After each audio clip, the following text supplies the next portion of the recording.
சும்மா நான் கேட்டு பார்த்தேன்.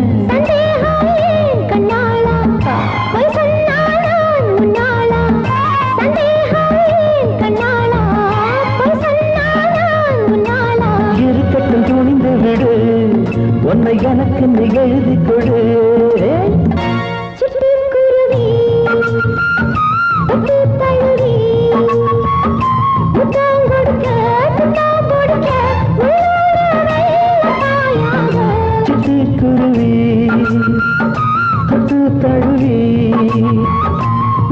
கொடுக்க பித்தம் பிடிக்க உள்ளூர வெள்ளம் பாயாதோ.